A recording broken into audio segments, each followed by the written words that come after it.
right, guys. Good morning. Can I get a thumbs up at home that you hear me and see the board okay? All right, guys, before I get started, number one, this could be it. This might be if I can finish, this might be the last day that I have to stand up here and make you guys listen to this. Next week, we'll be finishing up homework and kind of getting that last quiz done. I do want to bring up, though, the graphing calculator. Somebody asked me to turn it in today, and it reminded me. If you signed out a graphing calculator with me, you filled out a form promising to return it. If not, you owe the amount that the calculator is worth. So it's kind of like a book loan slip. You fill out a book loan slip for books usually, and then we turn it over to the office if you don't turn the book back in, and then you owe that money, and it'll be like an obligation, like certain things next year you won't be able to go to. If you're a senior, they'll like say you're like being held from graduation until all of your obligations are met.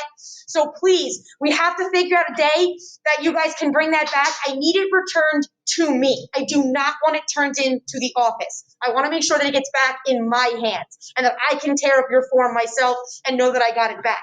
So if you want to text me or message me or email me like, hey, I can bring it Wednesday, I can bring it Tuesday. I'm not giving everybody a set day. I just need it by the latest Friday the 18th, a week from today. I want it by Friday the 18th. All right, here we go. So guys, let's finish up section 7.4, hopefully, with these identities. Again, you're basically it's testing your algebra and your manipulation skills. Can you get this to simplify to something simpler using all of these other identities or statements of equality, okay? So what we're gonna do today is, they call this establishing an identity. So they basically give you an equivalent statement and they want you to prove it. They want you to prove that the cosecant of angle theta. Yeah, I'm not going by drop-off days. Like, if you want to bring it to me on Tuesday, bring it to me on Tuesday. I'm not going by those drop-off days. Like, if you want it on those days, I want it by the 18th, Drew. I do not want it by the 21st. I don't want to be hunting people down when there's only 2 days left of school.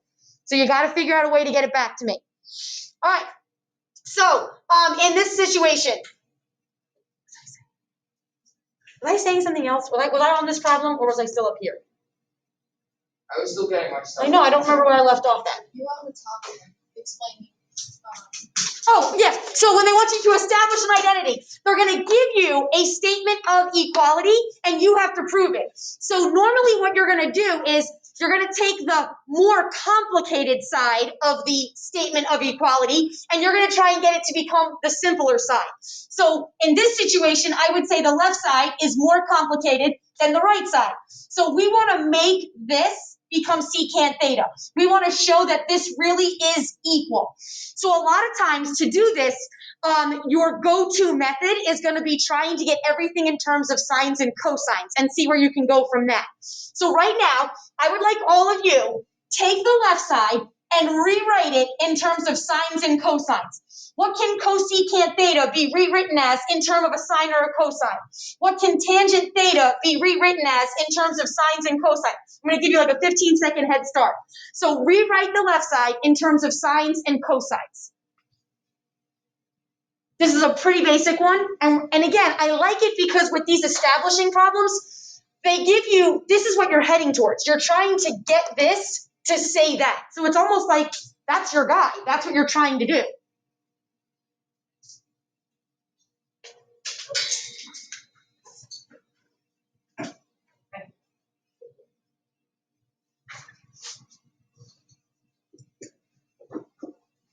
So I can definitely write that. That's cosecant theta.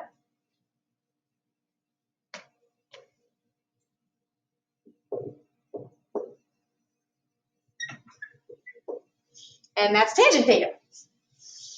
And now since we are multiplying, cancel, you're left with 1 over cosine theta. And what's 1 over cosine theta when we're trying to head towards secant theta? It's secant theta. So now you have made the left side of the problem become the right side. So that is definitely an identity. It doesn't matter what angle you plug in for theta, as long as it is an angle in their domains, this will make a true statement. It is an identity. Okay, so that's what we're going to be doing with these establishing. We're trying to get one side to become the other side. So you literally have a guide. All right, let's go to the next one. I want to move mine up just so I have lots of room. And obviously, Obviously, some are going to be more difficult than others. Some will be shorter or quicker. All right, so now we have to establish that this is true. That if I plug any angle into this expression, it would be the exact same thing as just taking the secant of that angle. So I would definitely say this is the more complicated side. So let's make this become that. So this is the side we're going to play with. Well, the first thing I'm going to do, and that's the thing with these problems, guys, is there's usually a couple different ways you could have gone. Some ways are quicker than others, depending on what you saw to sub in and out. However, I think on your homework, they make you fill it in by like step, by box by box. So there is a set way that they kind of want you to do these problems. So I'm trying to follow that, even though I think sometimes there's a little bit of a quicker way that we could have done, especially in one of these problems somewhere. All right, I'm going to distribute my sine theta, get rid of the parentheses. So I end up with sine theta times cotangent theta plus sine theta times tangent theta.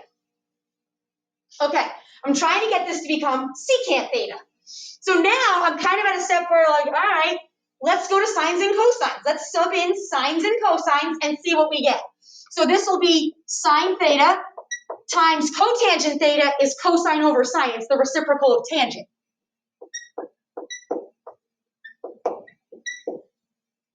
All right, plus sine theta times tangent theta is going to be sine theta over cosine theta. So sometimes as you're rewriting in terms of sines and cosines, you're like, oh yeah, that's good. And then you're like, oh man, that didn't help what I thought it was going to help. All right, so in this situation, you end up getting a sine theta and a sine theta to cancel, and now you only are left with cosine theta. And then you have to add it with, this didn't happen over here. You didn't get your cosine that we were maybe hoping for. Now you actually have sine squared theta on top over a cosine theta.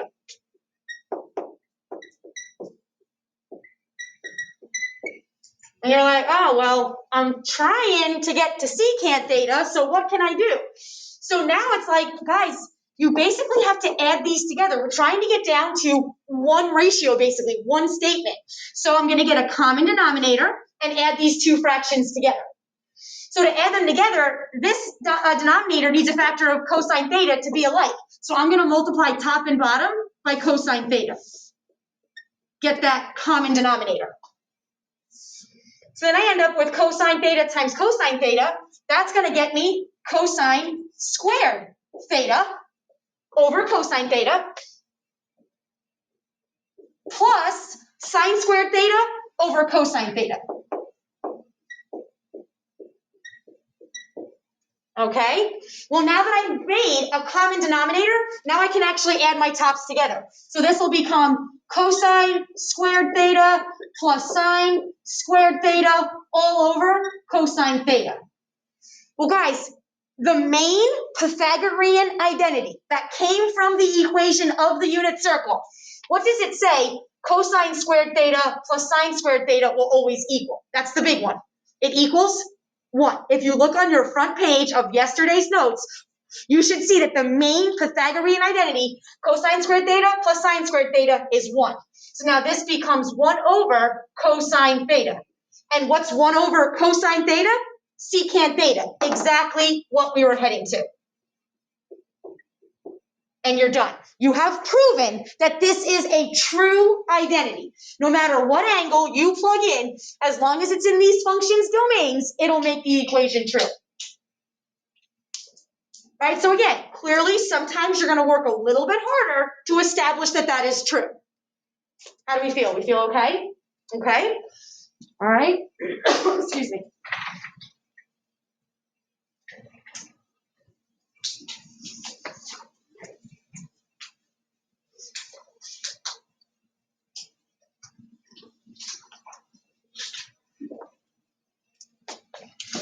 Okay, so now we have to establish this identity. And sometimes you look at it like, well, Hardy, I don't really know which one I would say is the more complicated side. I usually tend to go with the fraction is the more complicated side. And I taught you guys a strategy yesterday that was that timesing by a well-chosen value of 1, basically like the conjugate. So I feel like this is definitely a problem where I could do a conjugate with. So I'm going to work with the right side and make it become the left side. All right, if I do that, I'm going to times top and bottom by the conjugate of 1 plus cosine theta, that well-chosen value of 1. So I'm going to times top and bottom by 1 minus cosine theta.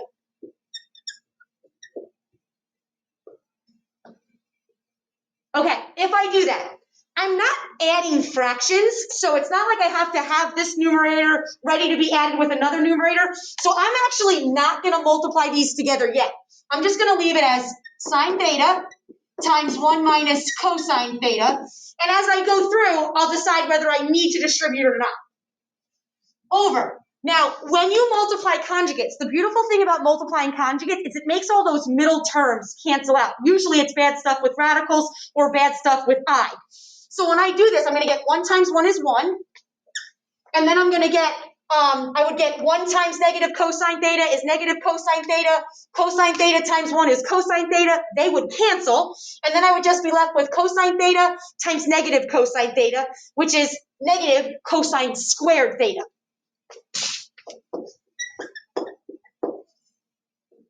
Okay, so now I'm looking, I'm like, all right, that's kind of close, but it's not enough to cancel. So you kind of got to look like, what could I do next? Well, guys, hopefully something like this is staring you in the face. Think about all those identities that I gave you on the page, the first page of yesterday's notes. Does anybody know who 1 minus cosine squared theta is? It's sine squared theta. So let's get that out of there. Let's substitute in sine squared theta. That's an identity. So now you're going to have sine theta times 1 minus cosine theta all over sine squared theta. Now remember, who are we aiming for? Guys, we're trying to get this. We're trying to get cosecant theta minus cotangent theta. What's going on? Well, what can happen now, though? What happens to this sine theta and one of those sine thetas? They cancel. So now I'm just left with 1 minus cosine theta over just sine theta. It's not sine squared anymore. One of those sine thetas cancel. Okay.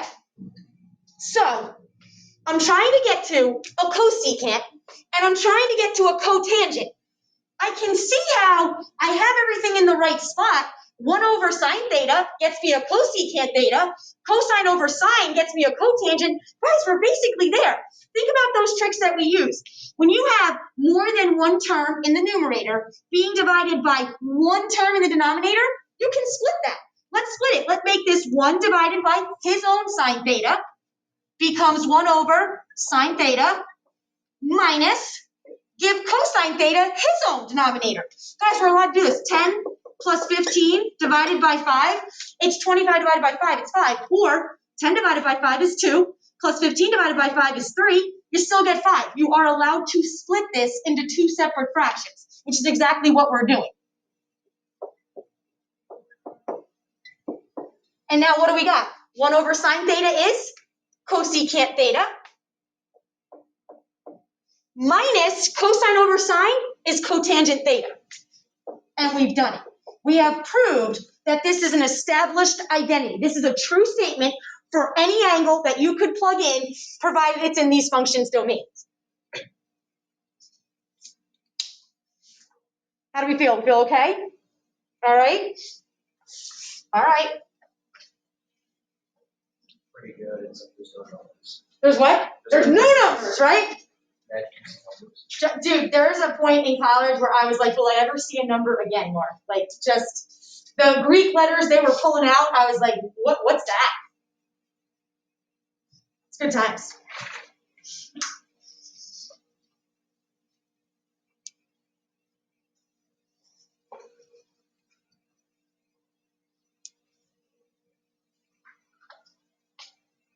Okay. I think this is the worst one, especially with the way that our book guides you through it. And again, I kind of have to do it that way because I think I'm like 99% sure on your homework, they give you like boxes to fill in step by step. So if you don't do it the way that they're doing it, you won't get your homework right, even though if you cross multiply here, it's 10 times easier. You just, when you cross multiply, you get a new statement of equality, and then you can prove that statement of equality. Make this left side become that right side, or vice versa. And it is literally light years quicker and light years faster. However, the way our book does it, if you get this problem on the homework, they're gonna make you go the long way. So I have to show you the long way. But maybe I'll put it in the notes, the cross multiply one. All right, here we go.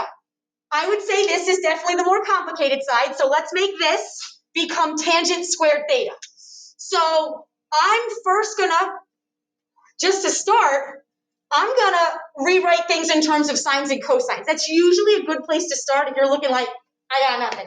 Then maybe get everything in terms of sines and cosines and go from there. So I'm gonna start with sine squared theta minus tangent theta is sine theta over cosine theta.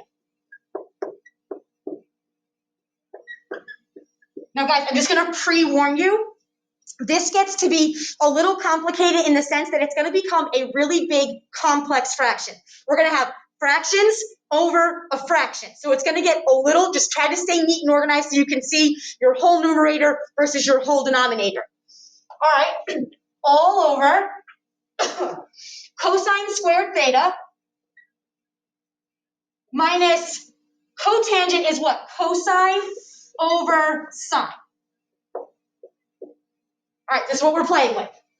So if you look right now, I want to make my top become one fraction. So I want to subtract that. So I'm going to get a common denominator. And the same thing with this denominator. I want to make this become one fraction. So I'm going to need a common denominator. So if I put this over 1, put this over 1, let's do it.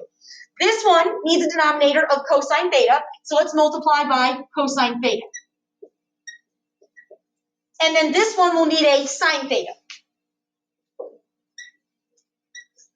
Oh, what did I do? All right. Okay, so on top, it doesn't matter the order. You can write cosine theta, sine squared theta, or sine squared theta. It doesn't matter. I'll just go in the order they are written.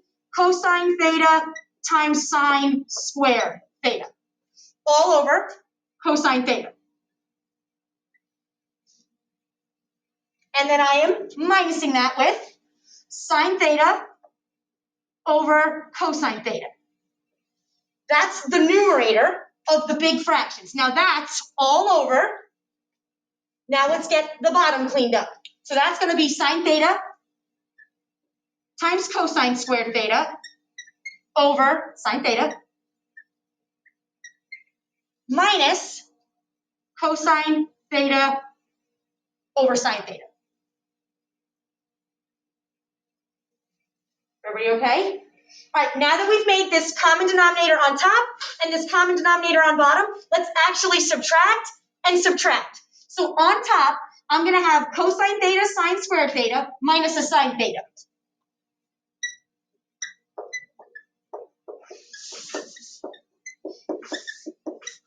All over a denominator of cosine theta.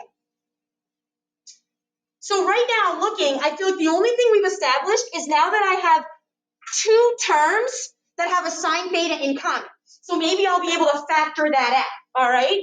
All over the big denominator now is going to be, now we'll have sine theta, cosine squared theta, minus a cosine theta all over sine theta.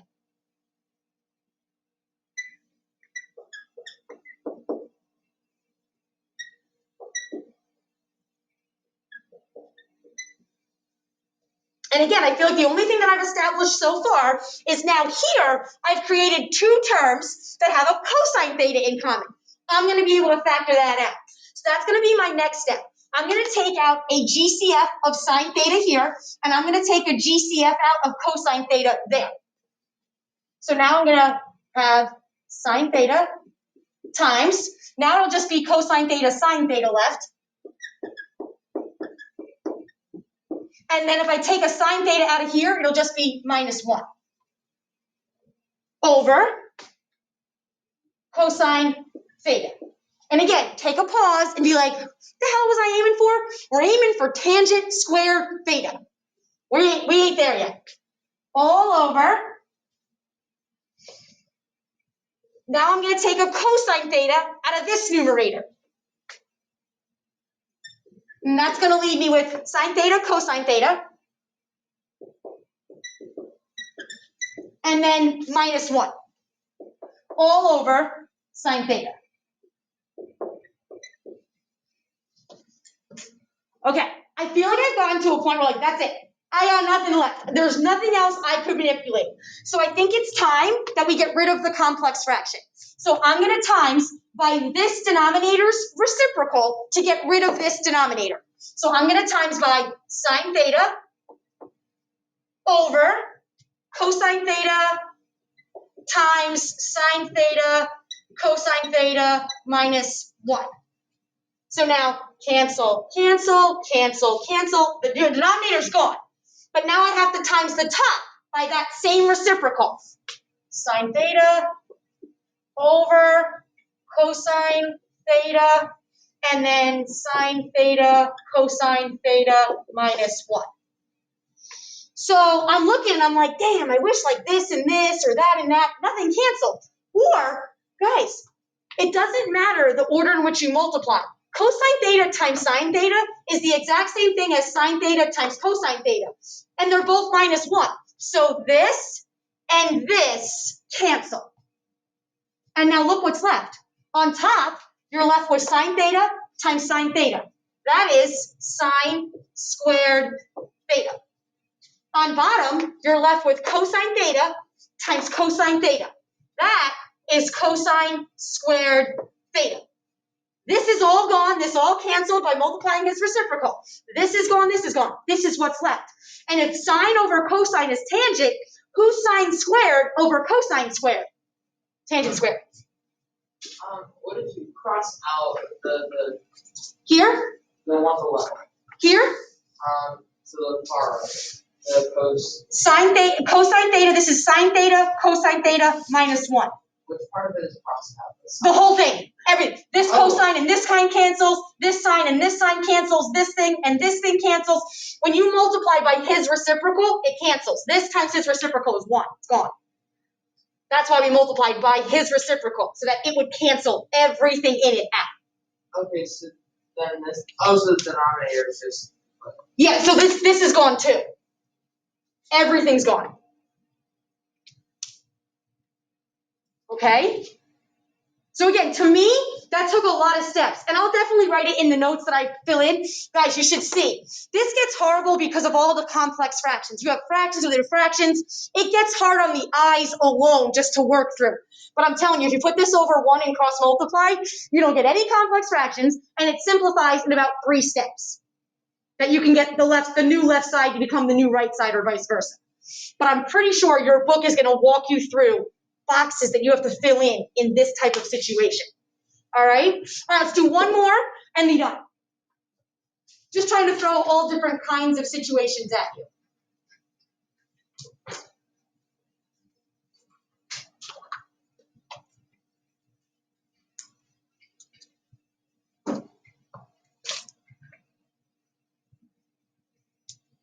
I'm going to leave that up just in case somebody's still looking at it, okay? All right, look at this one. Whenever you see all these negative or opposite of theta inside, you got to be thinking you're even and odd stuff. What happens when you pull out a negative sign, right? So this, to me, looks like the more complicated side. Let's try it to become cosine theta minus sine theta. So let's fix this side.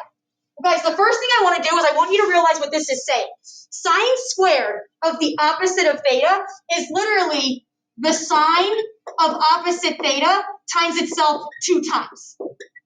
So that would be the sine squared of the opposite of theta. So let me rewrite it like that. And then you're minusing cosine squared of the opposite of theta, guys. That's really the cosine of the opposite of theta times itself twice. That's why it's squared. All over. Now, these aren't squared, so let's do them right now. Let's use our even and odd functions right now. We know that the sine of the opposite of theta is the opposite of sine theta's ratio. So this can be rewritten as the opposite of sine theta. That's our even and odd function identity. And then you're minusing, that was an odd function, right? The opposite of theta goes in, the opposite of that ratio comes out. cosine of the opposite of theta, guys, he was our even function. So when you plug the opposite of theta into cosine theta, the same ratio for cosine theta comes out. So that just becomes cosine theta. He's the only one where that negative sign doesn't carry out. All right, now let's go back up here. Let's do this in one step. We know the sine of the opposite of theta became this. So guys, that's going to be the opposite of sine theta. And then this is the same thing. That's going to be the opposite of sine theta. So at the end of the day, the opposite of sine theta times the opposite of sine theta, negative, negative multiplies to a positive. Sine theta times sine theta is sine squared theta. That literally becomes sine squared theta. And it's positive now because of the negatives that you were able to pull out. All right, minus, let's not write minus yet. Let's fix this. The cosine of the opposite of theta, we know, becomes cosine theta. That negative doesn't come out anymore because the cosine of theta and the cosine of the opposite of theta, this even function still spits out cosine theta for both of them.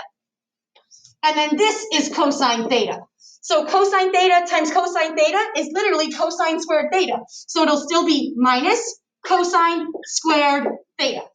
I didn't want to bring the minus down because just God forbid this became negative.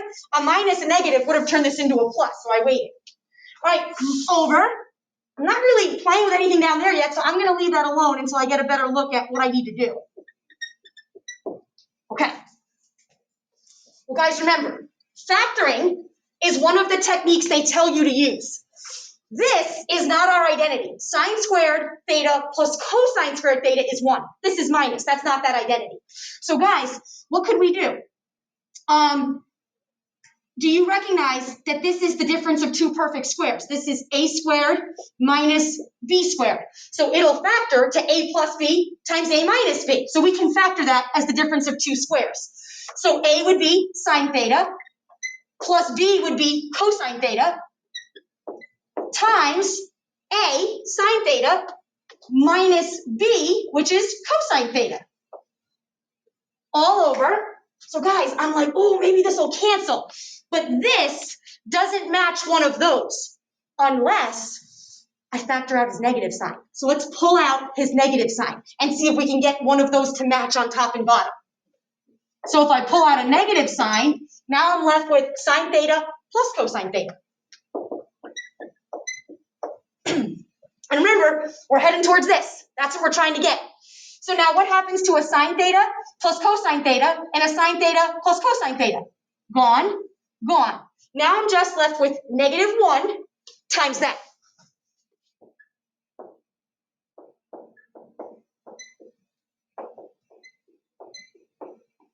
So let me put my negative sign back in.